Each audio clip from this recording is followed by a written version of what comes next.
bago po tayo pupunta rito bago po natin i-discuss yung mga senador, yung senador diyan na manyak at saka yung congressman din na manyak, no? Bago po tayo pupunta diyan, ay gusto ko lamang pasadahan muna itong follower ni Bal Santos Matubang na kung saan ay nagre-react siya na sinasabi nakakatulong daw yan si Bal Santos Matubang. Yan ang alam mo kasi nga tanga ka, okay? Ano itutulong niyan? Ay daig pa niyan yung patay gutom. Ha? Kung walang galing sa sponsor, wala siyang may tutulong, wala siyang pabahay. Binilangan pa ako ng ilang pabahay ni Bal Santos Matubang, ulol. Ha? Dapat lang sana yon dahil kaunang-una, hindi pa nga sana yan may kupit pa nga siya dyan Di ba yung mga kinupit niya, yung pinagpatayo niya simbahan? Pero hindi na yun ang pag-uusapan natin na tanga ka, no? Ang sinasabi ko rito, ipaalam niyo dyan sa idol mong Bal Santos Matubang na yan, tigil-tigilin niya yung pagsasalita ng kulto itong mga KOJC. Di ba yun lang ang issue? Natanga ka? Ang sinasabi ko rito, sabihan mo yung idol mo na yan, na pangit na yan, na wag siyang magsasalita, wag siyang humuhusga, na sasabihin na kulto itong mga KOJC. Hindi ba't yan lang ang pinuntos ko? Hindi ba't yan ang inisyo ko? Na wag siyang sumausaw dyan sa mga KOJC na yan. Sasabihin niyang kulto, ano nga yung simbahan niya tinatayo yung, aywan ko kung tapos na siguro yan. Kasi marami ng mga nakon yan maraming nauto yan ng mga sponsor Baka tapos na siguro. Kaya sinasabi ko nga, yung pastor niyan dyan, yung pastor na King Koy din kung ayaw nyong magantihan kayo, sabihin mo dyan sa idol mo na tumigil siya sa pagsasabi ng KOJC ay kulto. Yun lang ang naging issue rito. Tingnan nyo, tapos kung babalikan ko ngayon, saka kayo masasaktan ngayon? Ay kung sasabihin ko, na hindi niya kamukha si Rab Matubang at si Rab Matubang na yun, ako ang kamukha. Papaano na? Diba? Hindi kami nagkakalayo ng tsura niyan. Anak niya, malayo yun sa mukha ni Bal Santos Matubang. Yung anak niya si Rab Matubang na yan. Diba? Mag-isip ka. Yan ang sinasabi ko.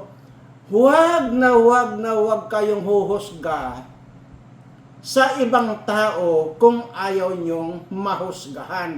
Baka mamaya, yung panghuhusga ninyo, pag ibinalik sa inyo yan, mas malulusaw yung mukha ninyo. Kagaya nito. Ang sinasabi ko lang, huwag siyang magsasalita na ang mga KOJC ay kulto. Yun lang. Di na ibalik ko ngayon kung ano-ano na. Kagaya ngayon sinasabi ko, hindi naman niya kamukha si Rab. At kung meron kamukha si Rab, ay ako yun. Parehas kaming gwapo. Papaano na? Ang pangit-pangit ni Bal Santos Matubang, baka hindi pa nga tuloy yan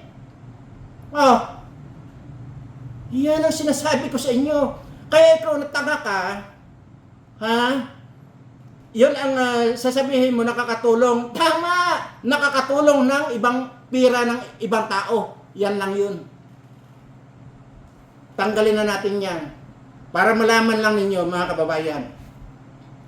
Galit na galit lang ako dahil unang-una, bakit? Pinakikialaman ba siya ng KOJC? Bakit siya sasawsaw na sasabihin mo, kulto siya ang KOJC? Ibabalik ko lang sa iyo yan. Ibinabalik ko lang sa iyo, matubang na supot. Okay? Dahil hindi lang yan. Baka pagka ginanahan pa ako, mapuntahan pa kita, hihilahin ko yung dila mo. Yan ang sinasabi ko. Mas masakit yung balik. Tarantado ka. Ikaw rin follower ni Matubang na tanga. Okay. Mapunta na tayo dito sa mga senador ng mga manyak na ito. Ha? Unahin na natin si Junggoy Manyak na ito. Kita nyo naman, di ba mga kababayan? Kung papaano niyang minanyak si Alice Go. Tingnan nyo, in aid of legislation pa ba? Yang ipinagpipilitan mo na magjowa yang si Alice Go at saka yung mayor ng Sual, Pangasinan? In aid of legislation pa yan? Manyak kang Junggoy ka. Di ba nung nakaraan yan, may video yan na ang pinatulan niyan babae. Bakla siguro ito eh. Pinatulan yung babae. Di ba? Pumunta ka nga dyan nga tayo magtagpo sa Lunita. Sige nga, tingnan ko nga kung saan yung mga tapang yun. Tatapang yun dyan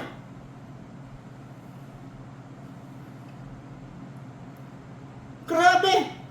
Pati yun, idudok-dok mo talaga na boyfriend niya yung mayor ng Sual, Pangasinan. Sinabi na nga niya na kaibigan niya. Ipagpalagay na natin na hayop ka. Senador kang ulol ka. Ipagpalagay na natin na mag-boyfriend sila, mag-girlfriend. Ay ano ngayon? Sige nga. Ikaw nga tatanungin ko, hayop ka? Ay, ang sarap niyong upakan eh. Buisit ka. Grabe. Mga kasing tulad ng kaso nitong si Alice Go. Okay, makinig kayo sa akin. Isa ka na. Alice Go, makinig ka sa akin. Ako hindi ko kilala yung Alice Go na yan. Makinig kayo. Sa kasing parehas ng kaso ni Alice Go. Na-cited in contempt na kayo. Okay? Pagkatapos yung ma-cited in contempt, dadalhin pa rin kayo dyan sa Senado at mag-testify pa rin. Tablahin nyo na ng tablahin yan. Sabihin nyo, ikaw, lalo na ikaw, Alice Go, tumayo ka, sabihin mo, Your Honor, nasa tama pa ba kayong pag-iisip? Kayong lahat ng mga senador na nandito? Para ano pa, nasasagutin ko yung mga tanong nyo, in-cited in contempt na ako. Ditutulugan ko na rito, mga walang utak kayo. Iyan ang sabihin mo, Alice Go. Doon din sa mga ibang ganito rin ang sistema, ganito rin ang kaso. Iyan ang sabihin nyo. Wala na kayong dapat pang sagutin dyan. Tulugan ninyo, insultuhin nyo, sabihin nyo, hindi na kailangan na i-cite in contempt pa ninyo ako dahil na-cited in contempt na ako. Wala na. So ano pang sasagutin ko sa inyo mga ulol kayo? Yan ang sabihin nyo. Kaya pag ako lang dyan talaga, nako, tatayuan ko yan at sasampalin ko isa-isa mga animal na yan. Tutulugan, or either tutulugan ko yung insulto ko yan. Insultuhin ko, bunggang-bungga yan. Para ano pa? Di ba? Hindi na kailangan na sasagot pa ako, total na cite in contempt na ako eh. Di wala na, tapos na. Mga ulol. Kadami-dami nating mga mahihirap, naghihirap at walang masahin na kababayan. Yan pa talaga ang pinag-aaksayan nyo ng pira, mga hayop kayo. Mga buwaka ng ina nyo, ang lalakas pa naman yung lumamon dyan ng mga hayop kayo. Milyon-milyon ang ginagastos ninyo, mga hayop kayo. Di ba? Doon sa mga kaibigan ni Alice Go na makakapanood dito, itawag nyo na sa kanya, tulugan niya. Or either sagutin niya. Common sense naman kamo. Bakit pa ako sasagot sa mga tanong nyo ay wala na, cited in contempt na ako. Wala na. O, di ba? Ngayon, kung gusto ninyo ako mag-a-attend dito, mag-a-attend lang ako para paglaruan ako nitong manyak na Jinggoy Estrada na ito. Yan ang sabihin mo. Sabihin mo dire-diretso yan. Kitang-kita sa buong Pilipinas, sa buong mundo. Yang ginawang hearing na yan kung paano ipinakita ang pagkamanyak nitong Jinggoy na ito. Mamaya, mayroon akong ipaparinig sa inyo mamaya tungkol naman dyan sa Kongreso, dyan sa Quadcom na yan tungkol dyan sa King Koy na yung Dan Fernandez na congressman nyo dyan sa Laguna. Mamaya, kung paano panggigilan at papaano sabihin ni Topacio yan sa kanya na parang lumalabas at tanga yung congressman nyo dyan sa Laguna na yung King Koy na yan. Mamaya, dito muna tayo kay Jinggoy. Sumagot ka! Sabi pang ganyan kay Alice Go. Tarantado. Pag Alice Go, ganito lang yon. Pagka ginanon ka, sumagot ka! Ikaw ang sumagot! Ganunin mo! Ako bahala! Tapos sabihin mo, kung gusto mo, Your Honor, yung mga pagduduro mo na at pagsisigaw na sa akin, kaya mo ba, kamo, naharapin si Birana dyan sa Lunita? Sabihin mo yan. O kahit kayong lahat ng mga senador dyan, naghahamon kamo si Birana sa inyo, hinahamon kayo ni Birana. Tanginan nyo. Pagpipilitan talaga. Ano yan? Pagpipilitan. Nung sumakay kayo, sabi pa ganyan, doon sa maliit na bangka, tapos lumipat kayo sa yate, ito bang yating ito ang sinakyan nyo? Sabi ganyan. Ay, hindi po. Kay Mr. Birana po yan. Birana Live Studio TV po yan. Hindi po gagawin pa sasakyan ako. Yan ang sabi ni Alice Go. Yan. Di ang yate na yan. Sabi pa ni Junggoy, pagkatapos ng sumakay sa yating ito, sumakay ka rin ba sa sasakyan na ganito? Sabi ni tinuro ni Junggoy. ito. Hindi po, Your Honor, sabi ni Alice Go. Kay Mr. Birana pa rin po yan.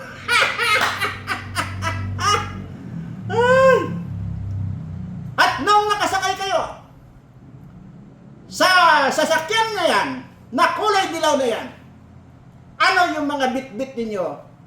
Ano yung mga dala ninyo? Ito ba? Bandel ay yung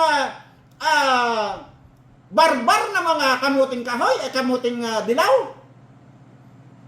Hindi po, Your Honor. Kay Mr. Birana po rin po yan. Talaga rin naman. Tarantado talaga itong mga ito. Gago. Manyak. Kaya wala, kitang-kita, nakakahiya lang kayo sa taong bayan niya, mga ginagawa niya, mga hearing niya. Nakakahiya kayo. Maniwala kayo sa akin. Inilalagay niyo yung buong Senate institusyon sa kahihiyan dahil sa mga ganyang klaseng mga senador na mga mangmang. Mga mangmang. Tingnan nyo. Huwag kayong sasagot dyan. Tulugan ninyo dyan. Tulugan ninyo dahil wala na kayong dapat katakutan kasi na-cited in contempt na nga kayo. Na-cited in contempt na. Tapos na. So ano pa ang katatakutan ninyo? Wala na. At maniwala kayo, pagkatapos ng makagawa sila ng resolution, pakakawalan din kayo dyan. Kaya huwag kayong matakot. Hindi sila korte na para magpakulong ng tao. Bagamat nasa batas din yan, na pwede siyang magpakulong temporary. Kaya insultuhin nyo na insultuhin. Sabihin nyo, Your Honor, tuwang-tuwa lang ako na nandito sa harapan ninyo dahil pinagpipilitan itong bakla na Junggoy na ito na kami raw ng mayor ng Sual ay magjowa. Pero kung sasagot sa mga katanungan ninyo, common sense sa mga Your Honor, hindi ko alam kung may mga utak kayo. Yan ang sabihin mo, Alice Go. At doon sa mga kasing katulad dito. Anyway, pupunta na tayo dito sa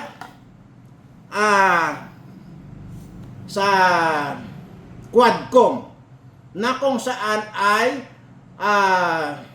tinira na ni Atty. Topacio itong bobo at bugok na yung Dan Fernandez na yan na congressman ng Laguna na mukhang King Koy na yan. At isa pa rin yan. Ikaw rin King Koy ka, kahit na yung Quadcom kayo, diyan tayo sa Lunita. Sinasabi ko sa inyo, dalhin nyo ng pinakamalakas na Armalite ni Torre. Hiramin nyo na yung Armalite ni Torre. Tigitigisan na kayo. Diyan tayo sa Luneta. Sama nyo na rin si Torre. Humiram kayo. Ako lang mag-isa. Ang labanan dito, pag hindi ko kayo nalagutan ng hininga sa loob ng 10 segundo, talo ako. Yun ang labanan natin. Kaya yabang ninyo eh. Kaya yabang ninyo dyan. Yung isa pang mukhang bayawak na pa na yan, na congressman na yan, kayabang. Ito, pakinggan ninyo yung sinasabi ni Atty. Topacio dito kay, dito sa buisit na, ito, Congressman ni King Koy na ito. Yan.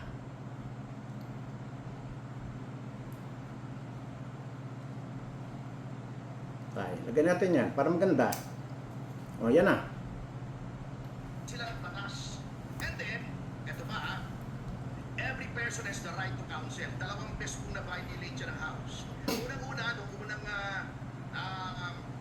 session, kailan ba yun? Yung unang lumabas si Ms. Casilio, noong ayaw nila akong palapitin sa aking kliyente just because they cannot get the answers that they want. Sabi po nila, ako daw ang sumasagot, tinuturuan ko daw yung kliyente ko. Siyempre, yun ang role ng counsel. Tingnan po nila yung sarili nilang rules. The counsel should advise the client. Baka sinasabi nila, ini-invoke daw yung right to remain silent. Upon my advice, siyempre, abogado ako, ina-advise ko siya. The right to be silent is in the Constitution.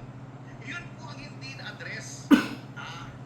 Noong diniscuss nila, kasi dalawa po in-invoke namin, the right against self-incrimination and the right to remain silent. Yung right against self-incrimination, tama po ng pansin ko, Congresswoman Luistro. You invoke that whenever a self-incriminatory question is asked. Tama siya. I agree with her. Magaling naman si Congressman Luistro, lalo na pag may binabasa. Magaling siya. Anyway, yung right to remain silent, absolute po yun. Hindi mo pwedeng pwersahin, takutin, ibuli, ibambuse, lukuhin ang isang tao na magsalita regarding the commission of a crime. Ngayon, inuulit ko, we concede if you refuse to testify in a legislative inquiry, pwede kang ikulong. Sinasabi na nga po namin, ikulong yun because we are invoking our right to remain silent. Absolute po yun. Ayoko magsalita, ikulong mo ako, ganun talaga. Pareho yun ang karapatan ng isang tao sa mamamayan, meron ding power ang legislature. Hindi po tayo magtatalo doon. Ngunit for you to isolate the council against your own rules, bago, para matatakot yung witness, magsalita, sabihin yung gusto mong sabihin, foul po yun. Number 2, yung last hearing po, wala ako kasi nasa Davao po ako. Dumalaw ako sa compound ng Kingdom in preparation for the Senate hearing na naganap kahapon yata. So I was there Wednesday and Thursday. Nagsalita si Congressman Fernandez na na very unseemly for a public official. Kaya yung wag daw sundin yung abogado niya, kasi gusto lang magtagal yung kaso para makuha lahat ng pera niya. Tama ba yun? Kaya magtanong sa sarili niyo. Tama ba yun for any person, especially a public official, para gawin mo yun? By that alone, you are undermining the right to counsel because you are trying to destroy the bond, the sacred bond between lawyer and client. Binibigyan mo ng duda just because sumusunod yung tao sa advice of counsel na yung waiver na pinangako namin ay binawi namin. I-explain ko kung bakit namin binawi yung waiver. Kasi po, nung sinabi namin mag-i-execute kami ng waiver, the next day, ang Department of Justice ay nag-file ng 84 cases of money laundering against Ms. Cassandra Leong, among others. Ano pong pruweba ba pag money laundering? Hindi ba yung movement ng funds sa bangko? Eh di ba may right against self-incrimination? So by executing that waiver, you are now violating our right against self-incrimination. Parang ibinigay na namin lahat ng ebidensya ng gobyerno. Ano na nangyari sa presumption of innocence? Anong nangyari sa due process? Kaya binawi po namin na ang gagalaiti sila, hindi nila maunawaan. Kaya in-advise na namin, bago sasabihin pa nila, wrong advice, hindi po tama yun eh. Kung talagang naniniwala si Congressman Dan Fernandez sa sinasabi niya, I challenge him. Huwag doon mo sa loob ng committee hearing sa Yan. where you are protected by the cloak of parliamentary privilege. Di kita pwedeng galawin doon. Punta tayo sa labas. Dan, doon mo ulitin para wala kang parliamentary privilege. Yan. Or better still, magkita tayo sa neutral territory, ulitin mo sa harap ko. Tignan natin kung anong mangyayari. O, yun lang. Kasi, titirahin mo ako, sisiraan mo ako, nakatago ka. Meron kang bulletproof nung parliamentary privilege mo. O, anong klaseng usapan yan, di ba? O, kung lalaki sa lalaki, tingin mo na ganun nga ako, sabihin mo sa labas. And then, regarding sa post na sinasabi nila na na-offend daw sila, karapatan ko kung mag-post sa social media. Ngayon, may remedy naman ang ating batas. If you think I violated the libel and cyber libel laws, idemanda nila ako. If they think na yun ay violation ng Code of Professional Responsibility, at-dispar nila ako. Karapatan nila yan. Kung tingin nila ay na-defame sila, wala namang criminal liability, pero nagkaroon sila ng danyos, there is such a case as civil libel. A civil suit for damages due to defamation. Marami po silang remedyo. But do not tell me that I should not post this. You are warning me na contempt of committee. You cannot commit the contempt of the committee outside of the committee. And for the record, I do not have contempt for the committee. I respect the House of Representatives. There are people there who are distinguished, decent, and Anyway, ang bottom line po dito na sinasabi ni Atty. Topacio, ayon na huwag siyang daldal ng daldal dyan sa loob ng Kongreso kasi nga mayroong immunity yung mga animal na yan. Ang sabi ni Atty. Topacio, lumabas ka, magkita tayo sa neutral place, doon mo sabihin sa harapan ng mukha ko yung sinabi mong nangungorta lang ako sa kliyente ko at makikita mo kung anong mangyayari sa iyo. O yan. Ikaw na congressman na kingkoy ka, na tanga ka, yan, hinahamon ka na Atty. Topacio. Ha? Tama nga naman. Kasi kung obserbahan ninyo, itong mga hearing dyan, either sa Kongreso at saka sa Senado, pare-parehas lang may yabang itong mga ito. Akala mo, mga superman itong mga animal nito, pero ito yung mga wapan to. Ha? Yung mga itlog na ito, mga itlog na ito, para mga itlog na maya. Yung mga itlog na maya. Kaya mga duwag lahat yan, tingnan ninyo. I-forward ninyo sa kanila ito. Itong video kong ito. Kung may kakasa sa kanila. O ulitin ko rito. Congressman o Senado, na mga mayayabang at mga kawatan. Napakasarap para sa akin ang basagin ng mga mukha ninyo. Diyan tayo sa Lunita. Huwag dyan sa loob ng Kongreso, huwag dyan sa loob ng Senado, dahil mayroon kayong tinatawag na siga kayo. Sa Lunita tayo. Pakita natin sa buong mundo kung paano kung bumasag ng mukha ng politiko. Ganun lang. Kasi nabubuisit lang ako na manood dito sa mga animal na ito. Kagaya kanina, kagaya kahapon yung hearing diyan kay Alice Go. Tingnan mo, pinagpipilitan talaga ni Jonggoy na mag-boyfriend. Ito si Alice Go at saka yung mayor ng Sual, Pangasinan. Ano ngayon? Tarantado kang manyak ka. Ang manyakin mo, yung boylet mo. Ha? Easy-easy ka. Magmamanyak ka ng babae, magmamanyak ka ng lalaki. Kaya ikaw, tingnan mo yung puwit mo, nagpantalon ka pero punong-puno ng tahay ang pantalon mo. Yung, di ba? Pansinin niyo yung video na yung nakikipag-argumento siya doon sa San Juan, na empleyado ng San Juan. Tingnan mo, nagkanda tatain na yan. Kanya sa pantalon lang niya eh. Kakadiri ka, bakla ka. Ay bago ko po pala makalimutan, bago po ako magwakas, ay sinubukan po namin kanina na mag-open ng Facebook ko, yung Facebook account ko. Sinubukan po namin.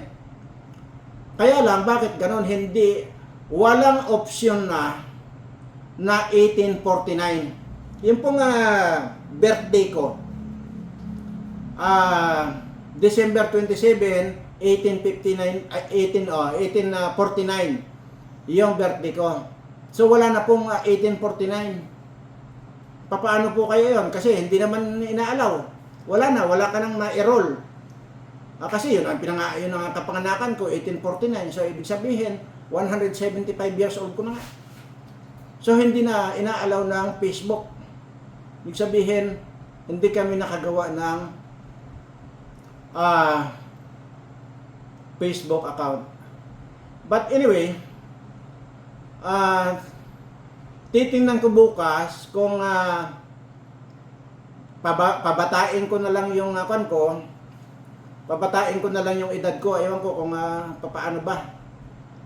Para namang mahirap naman kasi na hindi yun yung totoong ko natin. Ay talaga namang 1849 ako pinanganak. So paano kaya yon? Mag-suggest nga po kayo kung paano.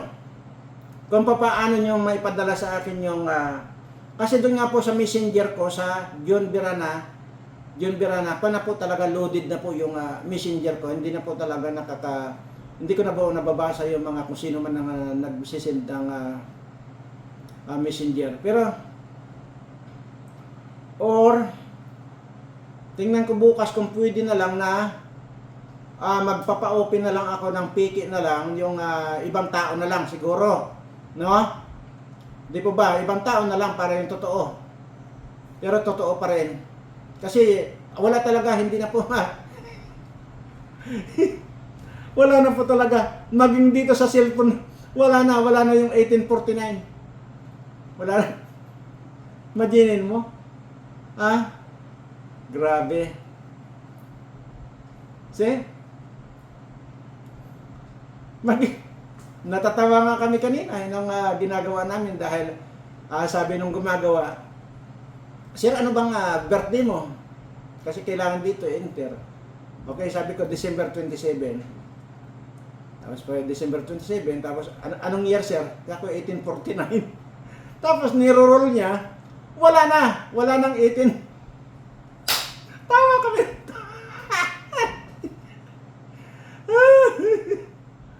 So, imagine nyo 175 years old ko na. Kaya, yung anumang mga itinuturo ko sa inyo, kagaya ng halimbawa ng yung mga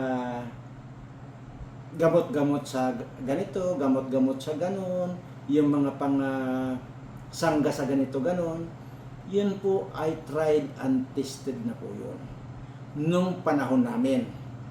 Katunayan, nung panahon namin na yan, ay ako yung nagsilbing tagagamot doon sa mga kapwa ko, kapwa ko nung panahon na yun. Di ba? Mapabata man yan nung time na yun. At ako ang tagagamot. Marami po akong alam, kaya lang hindi ko pa po dinidiscuss sa inyo. Kung ano lang po yung kailangan ninyo, ayun po ang dinidiscuss ko. Ngayon po ay meron akong may dadagdag. Ito po ay napakahusay sa anumang pagkontrol o tuluyang mawawala yung inyong mga diabetes. Kasi ngayon po ang uso diabetes lang na at saka sakit sa puso, di po ba? At kaya nagkakasakit sa puso dahil diyan sa mga diabetes, nagkakakomplikasyon na yan, damay-damay na yan, pati kidney na yan, basta may diabetes ka, lahat ng vital organ mo, sisirain ng diabetes na yan, hanggang sa puso na po yan, di po ba? At ang pan lang po yan, i-maintain nyo lang po yung, kung hindi nyo kaya na inumin yung dagta, ay yung ano yun, yung katas na binayo ninyo na either ampalayang ligaw or totoong ampalaya, dikdikin nyo yung pinakatalbos o dahon, Yun po, tapos siyempre lagyan nyo ng kaunting tubig para po mapiga ninyo, makuha ninyo yung katas, di po ba? Yun po ang inumin nyo. At kahit na po, makapan lang po kayo, makainom lang po kayo ng tiga dadalawang kutsara araw-araw, isa sa umaga, isa sa hapon. Yun lang po. Ngayon, kung hindi po kayo makakita ng ampalayang ligaw, yun pong totoong ampalaya na lang. Kaya madali lang po magpatubo yan. Halimbawa nasa mga probinsya kayo, pero yung mga nandyan sa Manila, lalo na sa abroad, hindi po nila kuhan. Pero palagay ko naman po ay may mabibili. So yun po, dikdikin nyo lang po yan, tapos siyempre, lagyan nyo ng kaunting tubig pag nadikdik nyo yan, tapos para lang po mapiga ninyo yung katas. Isa sa umaga, isa sa gabi, yung pagtitake po ninyo. Kahit na kutsarita lang po, kutsarita, hindi naman kutsara kasi napakapait po niyan eh. Ang pait po niyan. So, yun po. Kasi ang diabetes po ay talaga namang lahat yan sisirain lahat ng mga organ ninyo. Ang dami-dami po natin problema ng diabetes. At yun lang po ang pwede kang maituro sa inyo. At talaga namang sabi ko nga, doon sa edad kong 175 years old ko na, tested and proven na po yung mga ganyang mga tinuturo ko. At sa lahat po ng mga may sakit ngayon, harinawang makabangon na kayo, gumaling na po kayong lahat. Doon po sa may mga problema, mawala na po yung inyong mga problema. Lalo na po kung ang problema ninyo ay asawa. Ayan, darating po sa inyo yung inyong mga manliligaw o di kaya kayo ang liligawan. Maraming salamat po at siyempre, mahal na mahal ko po kayong lahat.